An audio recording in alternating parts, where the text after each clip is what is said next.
गर्मियों की एक धूप भरी सुबह मोहल्ले में गप्पू चाचा की कंजूसी के किस्से चटकारे लेकर सुनाए जा रहे थे। चाचा की पहचान इस बात से थी कि अगर वो मुफ्त का शरबत पीने जाए तो अपनी जेब में नींबू भी साथ ले जाते हैं ताकि स्वाद और बढ़ जाए। एक दिन जब उन्हें अपनी साली की शादी में जाना था तो दिल्ली से जयपुर का टिकट महंगा लग रहा था। उनकी आंखों में एक चतुराई की चमक आई। उन्होंने ऑनलाइन शेयरिंग राइड बुक की जो सबसे सस्ती थी। जब गाड़ी आई तो चाचा की आंखें चौड़ी रह गई।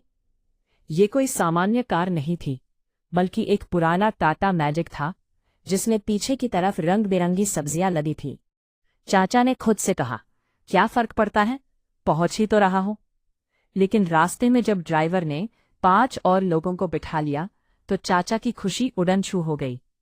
एक यात्री के पास मुर्गी थी, दूसरे के पास एक बड़ा सा कद्दू और तीसरे के पास रेडियो जो फुल आवाज में गा रहा था। अचानक गाड़ी में जगह कम हो गई। चाचा को ड्राइवर के बगल में गोभी के बोरों के ऊपर बैठना पड़ा। जैसे ही गाड़ी ने सफर शुरू किया, आसमान में काले बादल ढेर आए और फिर जोरदार बारिश शुरू हो गई। गाड़ी की छत टपक रही थी और ड्राइवर ने एक तिरपाल निकालकर सबको उसमें लपेट दिया।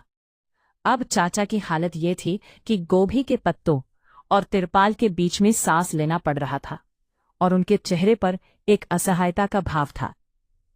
जब वे आखिरकार शादी में पहुंचे तो उनकी सिल्क की शेरवानी पर गोभी के पत्ते चिपके हुए थे और उनके बालों से मिट्टी की महक आ रही थी।